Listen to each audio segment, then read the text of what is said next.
이 시간 우리에게 주시는 하나님의 말씀은 신약성경 마태복음 16장 13절에서 20절까지 말씀입니다.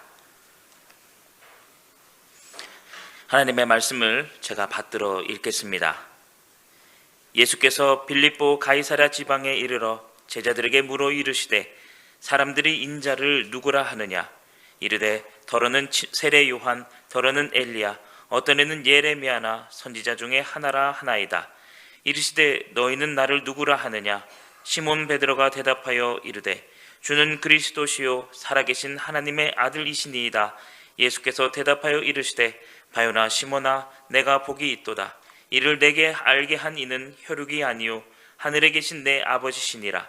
또 내가 내게 이르노니 너는 베드로라. 내가 이 반석 위에 내 교회를 세우리니 음부의 권세가 이기지 못하리라. 내가 천국 열쇠를 내게 주리니 내가 땅에서 무엇이든지 매면 하늘에서도 매일 것이요 내가 땅에서 무엇이든지 풀면 하늘에서도 풀리리라 하시고, 이에 제자들에게 경고하사 자기가 그리스도인 것을 아무에게도 이르지 말라 하시니라. 아멘.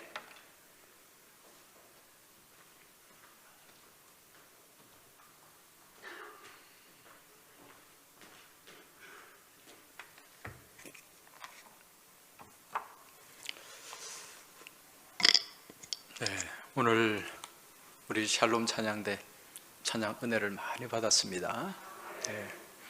오늘 찬양한 그 찬양의 가사대로 우리 교회가 아주 복된 교회, 아름다운 교회, 또 멋진 교회로 세워지게 될 줄 믿습니다. 오늘이 무슨 날이죠? 교회 창립 기념주일입니다. 몇 주년입니까? 117주년. 117년 동안 우리 교회를 이끌어 주시고 또 인도하시고 또 우리와 함께 하신 우리 하나님 아버지께 이 시간을 통해 영광의 박수를 한번 드리겠습니다.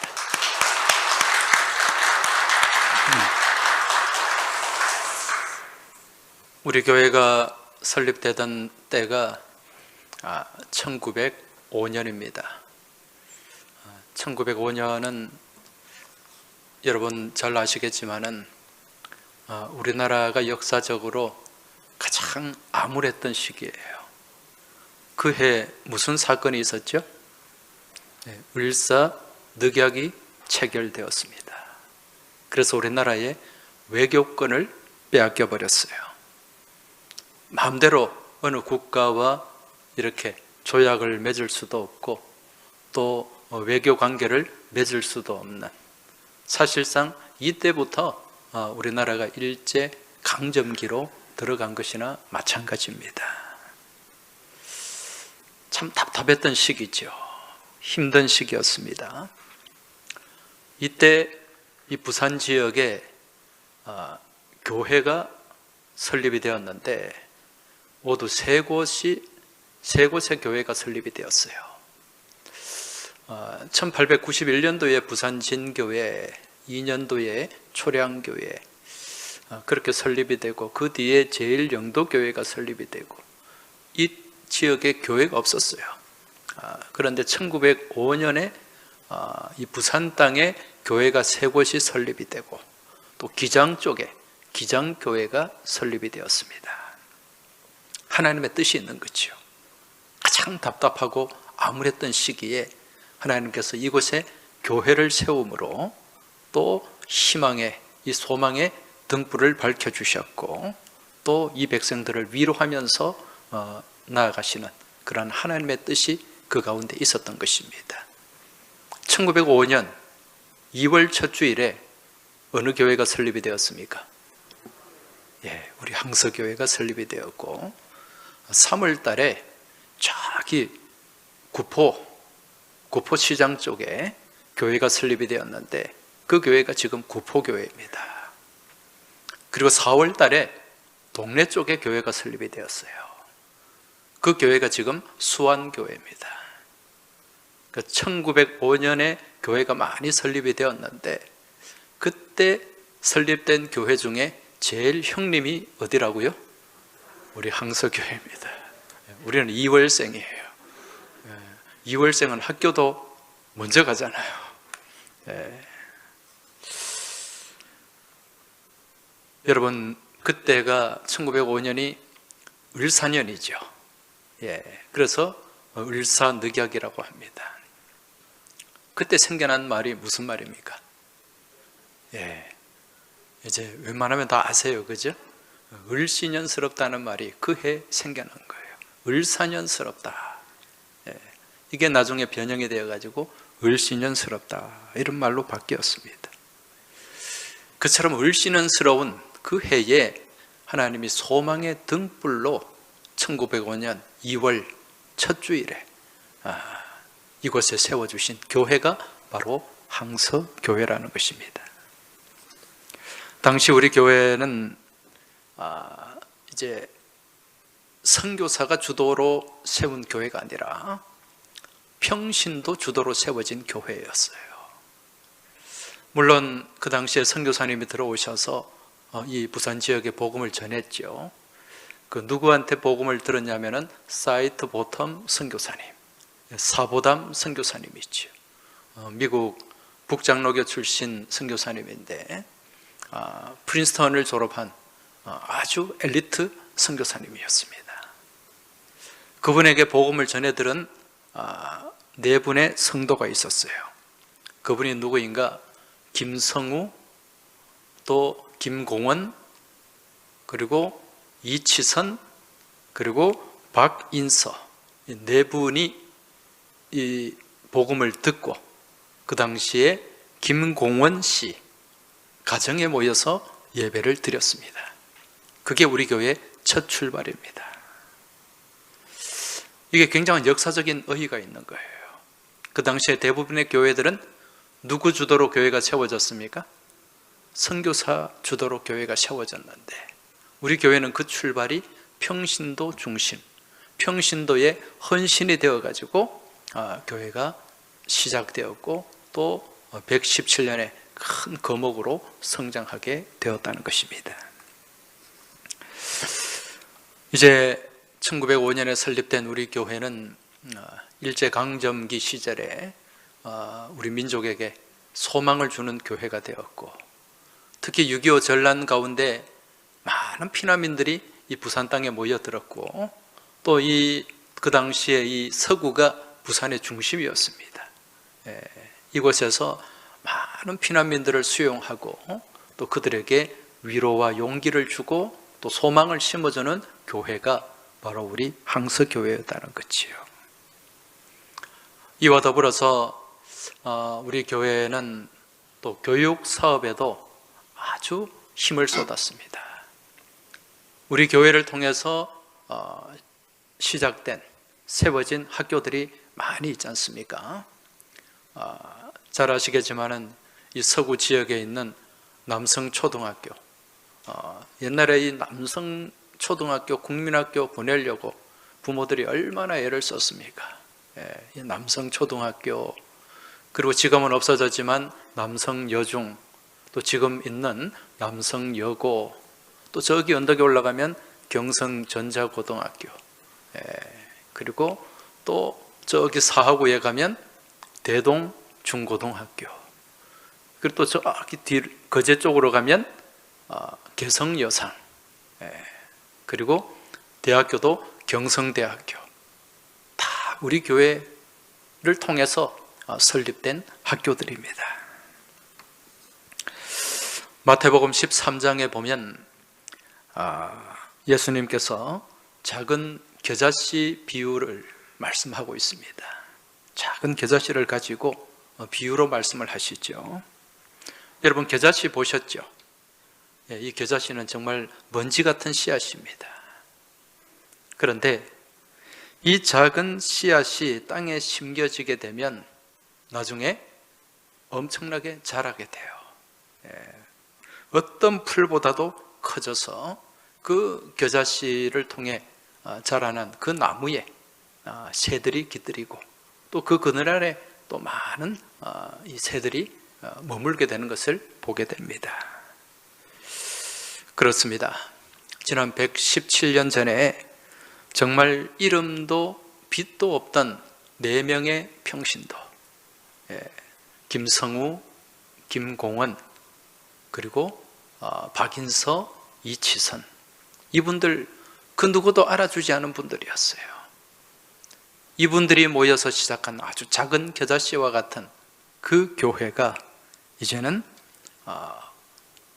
정말 엄청나게 자라난 그런 정말 멋진 복음의 나무가 되었습니다.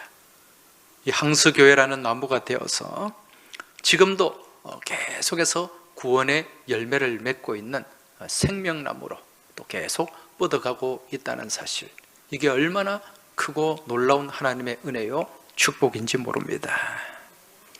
이제 이러한 교회를 우리가 섬기고 있습니다.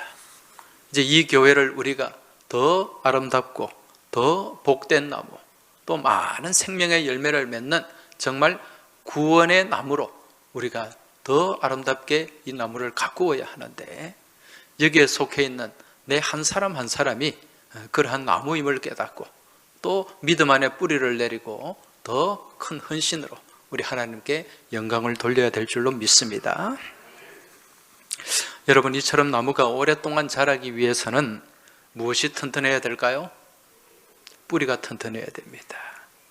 지난 주일에도 같이 말씀을 나누었습니다마는 이스라엘 그 예루살렘 성 맞은편에 있는 감람산, 그 감람산에 있는 감람나무 수천 년 됐다 그랬죠.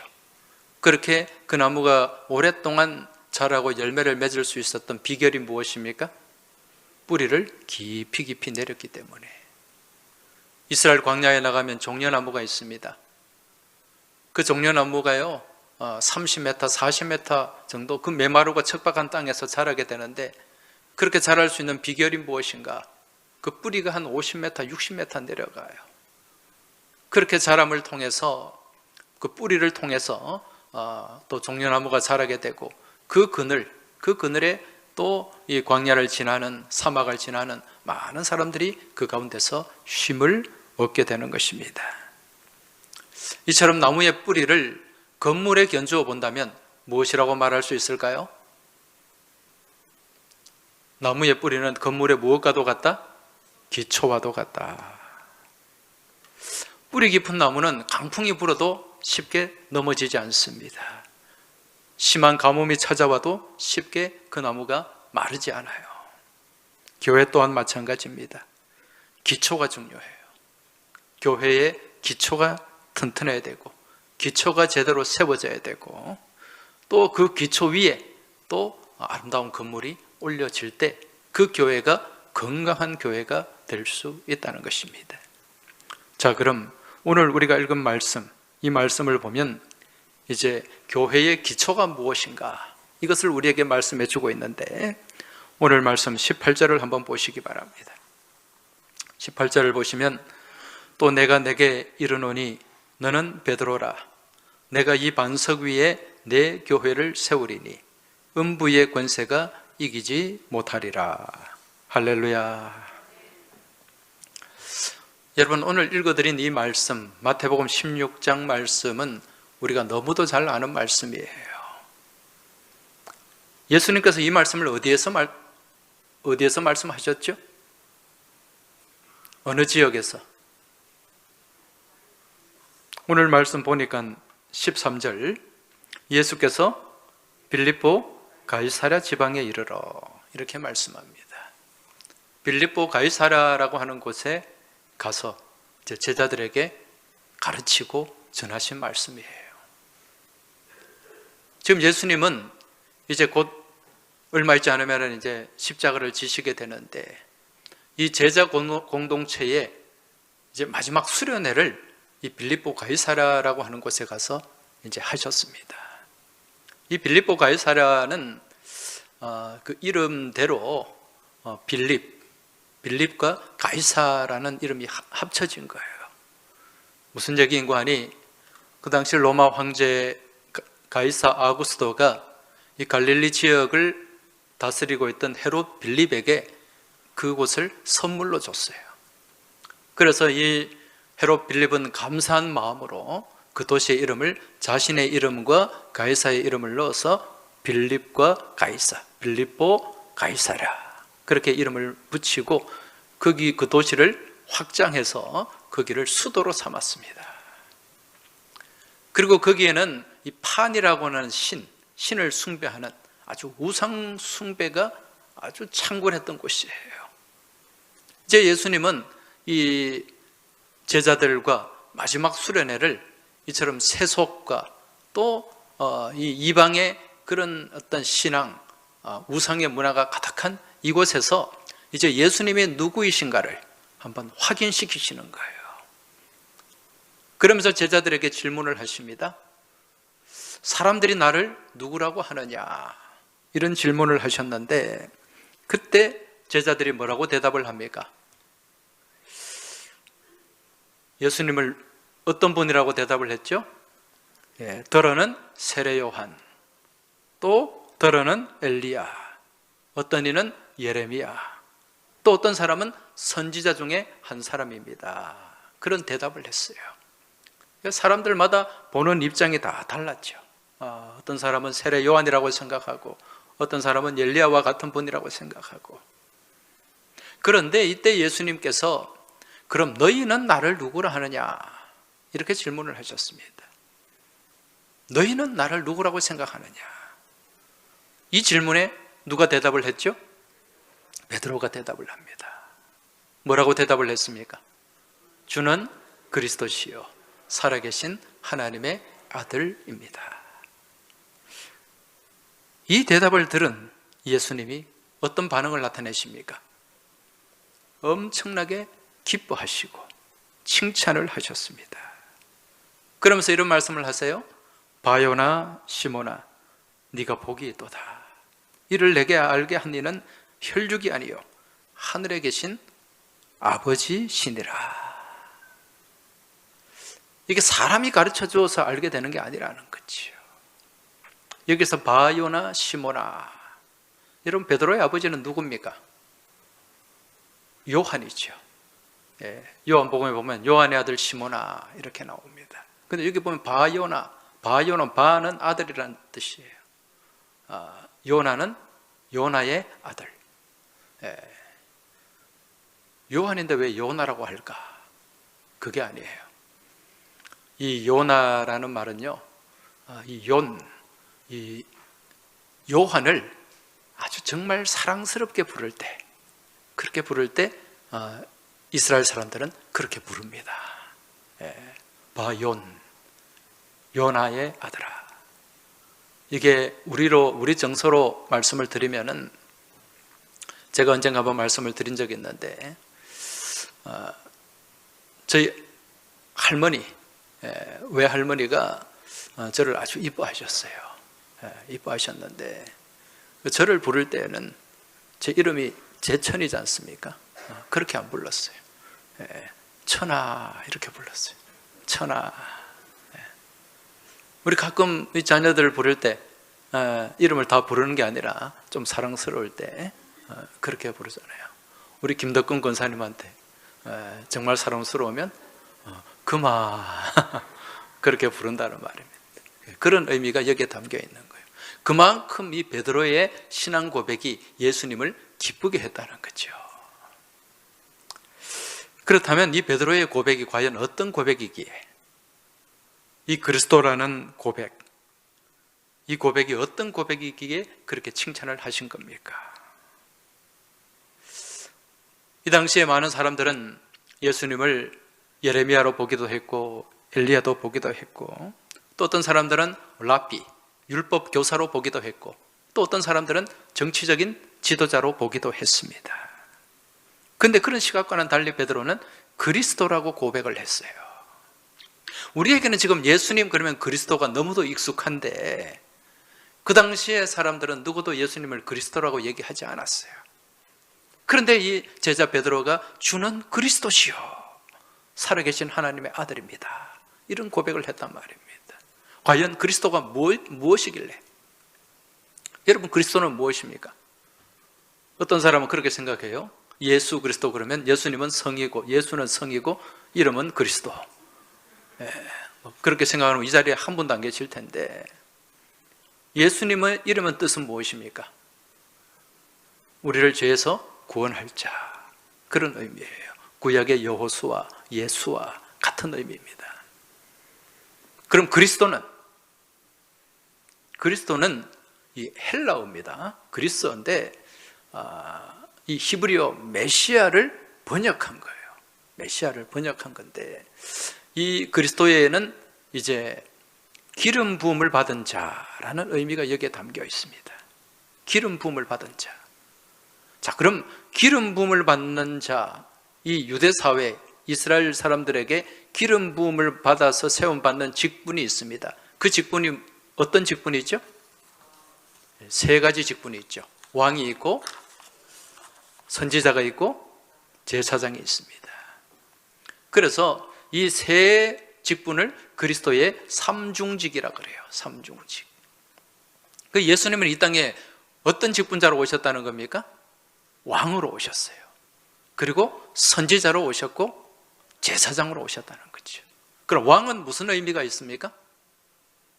왕은 모든 것의 주인이라는 의미가 있어요. 이 땅의, 이 나라의 주인이요, 내 인생의 주인이라는 의미. 선지자는 말씀을 가르치는 자지요. 하나님의 말씀을 전하고 선포하시는 분으로. 그리고 제사장은 하나님과 우리 사이를 중보하는 중보자예요. 구약시대는 제사장을 통해서만 제사를 드릴 수가 있었지 않습니까?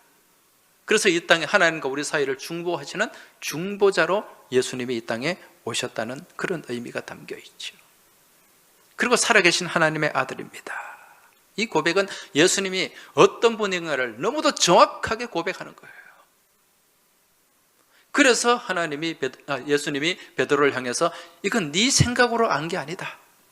이것을 알게 한 이는 누구라고요? 하늘에 계신 아버지다. 그렇게 칭찬을 하시면서 그 뒤에 뭐라고 말씀하십니까? 또 내가 내게 이르노니 너는 베드로라. 내가 이 반석 위에 내 교회를 세우리니 음부의 권세가 이기지 못하리라. 그렇게 말씀하고 있습니다. 이 반석 위에 무엇을 세우신다고요? 교회를 세우신다. 내 교회를 세우시겠다. 우리가 예수님의 이 말씀을 통해서 교회가 어떤 기초 위에 세워져 있는가를 알 수 있어요. 그리고 교회가 어떠해야 하는가를 우리가 또 알 수 있다는 거죠. 그래서 지금 이 말씀이요, 이 교회론의 가장 기초가 되는 말씀입니다. 자, 여기서 예수님이 반석 위에 내 교회를 세우시겠다, 그렇게 말씀하셨습니다. 그럼 이 반석은 무엇을 의미하는 거죠? 이 반석이 교회의 기초잖아요. 이 반석이 무엇입니까? 너는 베드로라. 그리고 반석 위에 교회를 세우시겠다. 이 말씀을 가지고 1500년 동안 교회는 이 반석을 제자 베드로라고 생각을 했습니다. 예수님께서 이 베드로의 이름이 무슨 뜻입니까? 페트로스, 바위, 반석이라는 뜻이지 않습니까? 그러니까 이 베드로의 이름 위에 교회를 세우시겠다. 그래서 이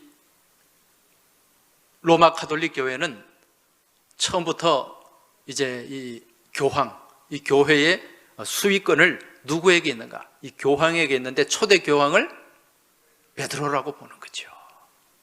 그리고 그 베드로를 통한 교황의 수익권이 계속해서 그 뒤에 이어지는 교황을 통해서 계속 연결되고 있다고, 그렇게 생각하고 믿고 있는 것입니다. 그래서 이 교황은 베드로의 후계자다. 그리고 이 교황은 완전하고 보편적인 지상의 권위를 가지고 있다. 그렇게 이제 생각을 하는 거죠. 그래서 교황은 무오류한 거예요. 교황에게 오류가 있을 수 없다. 교황 무오류. 여러분, 그런데 이게 가능한 얘기일까요? 교황도 어떤 존재입니까? 사람입니다. 약한 존재예요. 그리고 우리 예수님이 이 사람 위에, 베드로라는 사람 위에, 그 이름 위에 교회를 세우셨을까요? 그건 아니라는 거죠. 말씀을 잘 봐야 돼요. 예수님이 하신 말씀이 이 베드로 이름 위에 교회를 세우시겠다고 하신 말씀이 아니라, 이제 1500년이 지나고 난 뒤에, 이 교회의 역사 1500년 뒤에 무슨 사건이 있었습니까? 1517년에 종교개혁이 있었잖아요. 그래서 개혁교회는 다른 입장을 가지는 거죠. 어떤 입장입니까?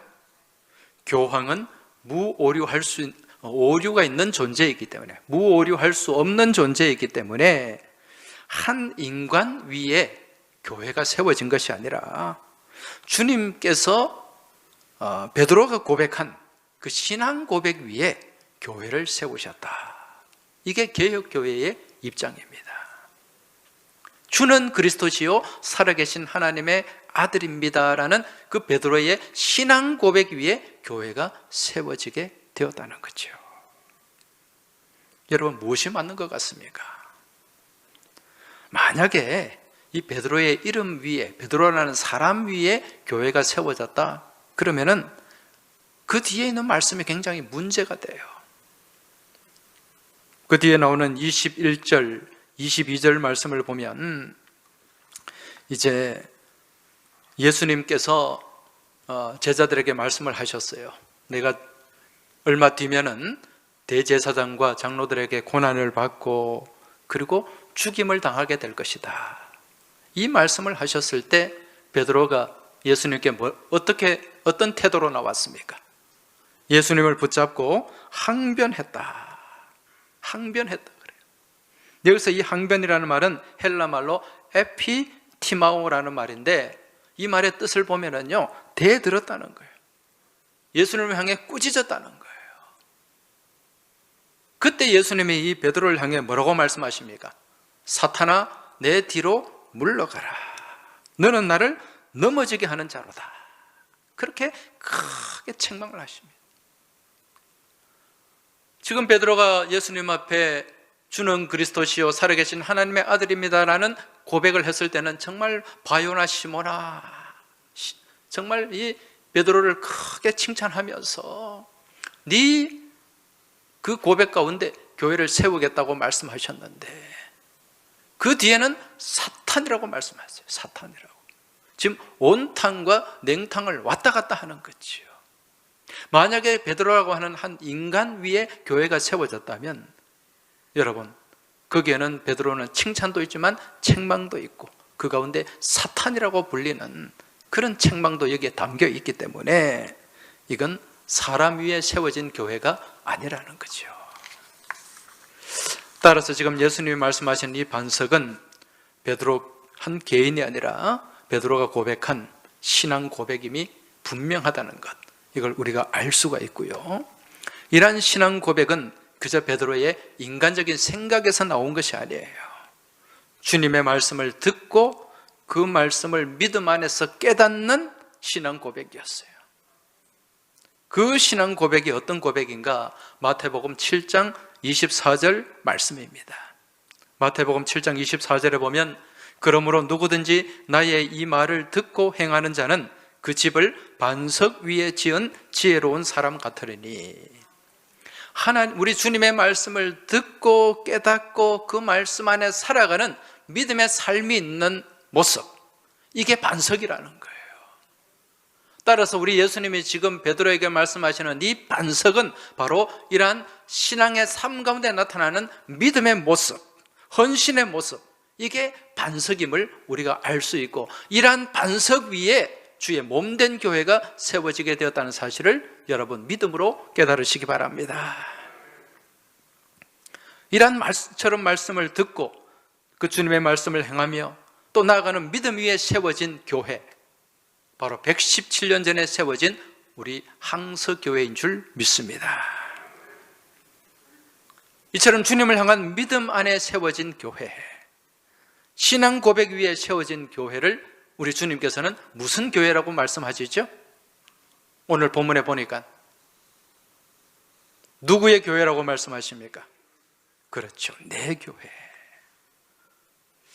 너는 베드로라, 내가 이 반석 위에 내 교회를 세우리니. 할렐루야. 여러분, 이 교회가 누구의 교회입니까? 내 교회입니까?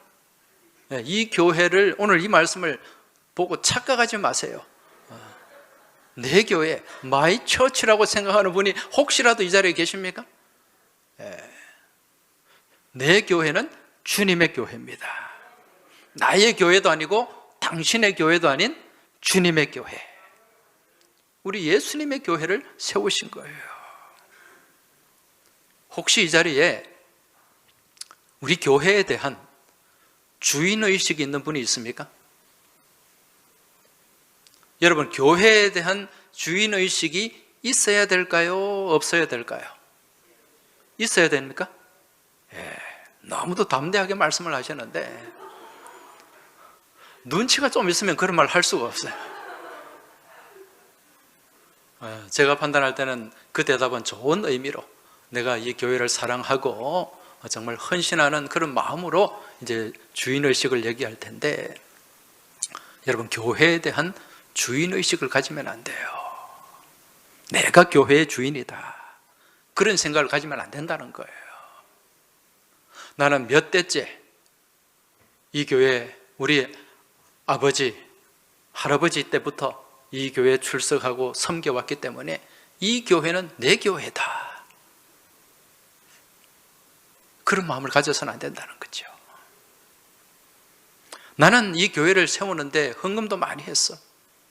더 드림센터 건축하는데 나는 남들보다 훨씬 더 많은 건축 헌금도 하고, 또 매달 11조도 하고, 또 감사헌금도 하고, 나는 누구보다도 헌금을 많이 했기 때문에 이 교회는 내 교회야.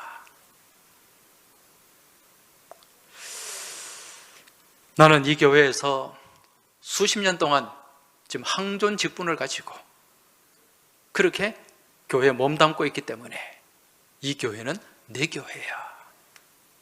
나는 어릴 때부터 이 교회에서 자라났기 때문에, 그래서 지금 이 교회에 또 직분자가 되었기 때문에 이 교회는 내 교회야. 혹시 그런 생각 갖고 있는 분이 있습니까? 아마 이 자리에 한 분도 안 계실 줄로 믿습니다.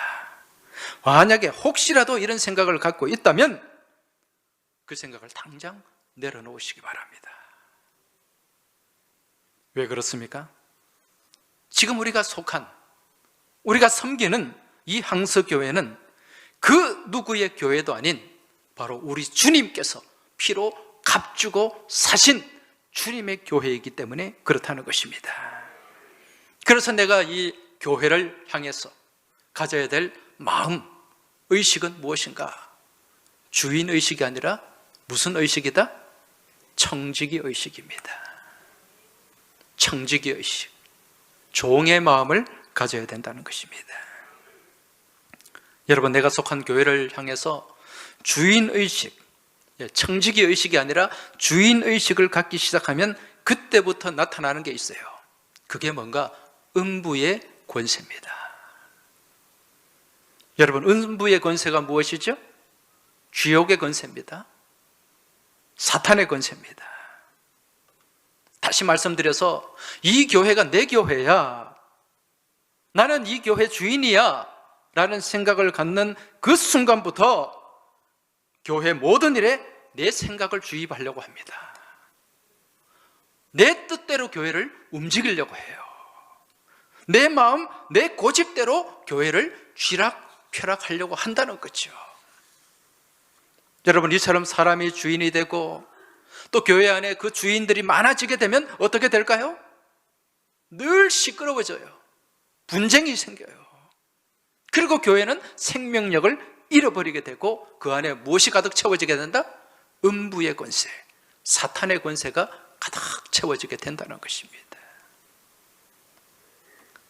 여러분, 제주도에 가면 유명한 교회가 있습니다. 그렇게 크지는 않지만은 일본의 유명한 건축가가 설계한 교회예요. 한 10몇 년 전에 이 교회가 세워졌는데 지금은 아주 유명한 지금 관광 코스가 되어 있습니다. 가보면 정말 멋져요. 야, 이런 교회에서 한번 예배드리고 싶다는 그런 마음이 들기도 합니다. 그런데 그 교회가 겉으로는 화려할지 몰라도 내용은 교회가 아니에요. 제가 볼 때는 교회가 아닙니다. 그 교회는 왜 그런가? 그 교회의 주인은 주님이 아니라 사람이기 때문에 그래요. 무슨 얘기인가? 몇 년 전에 이 교회에서 사역하던 담임 목사님과 같이 예배를 드리던 교인들 한 100여 명 이상이 쫓겨났어요. 교회 밖으로. 그 교회 문을 닫아버렸습니다. 누가 닫았는가? 소위 말하는 교회 주인이라는 사람이, 주인 행세를 하는 사람이. 왜 그런 문제가 생겼는가? 이 교회를 이제 자기가 돈을 내고 또 건축가도 부르고 그렇게 지었겠죠. 내가 지었으니까 내가 교회 주인이라는 거예요.